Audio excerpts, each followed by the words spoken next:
ವೀಕ್ಷಕರೇ 2024 ಜನವರಿ ತಿಂಗಳಲ್ಲಿ ನಟ ಚಾಲೆಂಜಿಂಗ್ ಸ್ಟಾರ್ ದರ್ಶನ್ ಸೇರಿದಂತೆ ನಟ ಡಾಲಿ ಧನಂಜಯ್, ನಟ ಅಭಿಷೇಕ್ ಅಂಬರೀಶ್, ರಾಕ್ಲೈನ್ ವೆಂಕಟೇಶ್, ಬಿ ಹರಿಕೃಷ್ಣ, ತರುಣ್ ಸುಧೀರ್ ಮತ್ತು ಒಟ್ಟು 8 ಜನ ಸೆಲೆಬ್ರಿಟಿಗಳು ಸೇರಿದಂತೆ ಸಾಕಷ್ಟು ಜನರ ಮೇಲೆ ಎಫ್ಐಆರ್ ರಿಜಿಸ್ಟರ್ ಆಗಿದ್ದು, ರಾತ್ರಿ ಅವಧಿಗೂ ಮೀರಿ ರಾಜರಾಜೇಶ್ವರಿ ನಗರದ ಪಬ್ ಒಂದರಲ್ಲಿ ಪಾರ್ಟಿಯನ್ನ ನಡೆಸಿದ್ದಾರೆ ಅಂತ ಹೇಳಿ ಅವತ್ತು ಸಾಮಾಜಿಕ ಕಾರ್ಯಕರ್ತರೊಬ್ಬರು ಈ ಎಲ್ಲ 8 ಮಂದಿ ಸೆಲೆಬ್ರಿಟಿಗಳ ಮೇಲೆ ಪಬ್ ಒಂದರಲ್ಲಿ 10 ಗಂಟೆಗಿಂತಲೂ ಹೆಚ್ಚು ತಡವಾಗಿ ಪಾರ್ಟಿಯನ್ನ ನಡೆಸಿದ ಕಾರಣ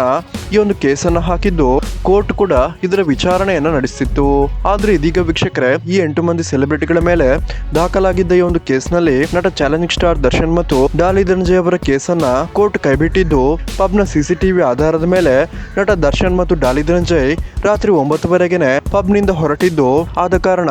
ಈ 8 ಮಂದಿ ಸೆಲೆಬ್ರಿಟಿಗಳಲ್ಲಿ ಡಾಲಿ ಧನಂಜಯ್ ಮತ್ತು ನಟ ಡಿ ಬಾಸ್ ದರ್ಶನ್ ಅವರ ಕೇಸನ್ನ ವಜಾ ಮಾಡಲಾಗಿದೆ ಅಂತ ಹೇಳ್ಬೋದಾಗಿದೆ. ಸೊ ವೀಕ್ಷಕರೇ, ಇದೇ ರೀತಿ ನಟ ಚಾಲೆಂಜಿಂಗ್ ಸ್ಟಾರ್ ದರ್ಶನ್ ಅವರ ಮೇಲಿರುವಂತಹ ರೇಣುಕಸ್ವಾಮಿ ಕೇಸ್ ಕೂಡ ಆದಷ್ಟು ಬೇಗ ಬಗೆಹರಿಲಿ ಅಂತ ಯಾರೆಲ್ಲ ಅಂತೀರಾ, ಈ ವಿಡಿಯೋಗೊಂದು ಲೈಕ್ ಮಾಡಿ, ಹಾಗೇನೆ ಜೈ ಡಿ ಬಾಸ್ ಅಂತ ಕಮೆಂಟ್ ಮಾಡಿ ತಿಳಿಸಿ.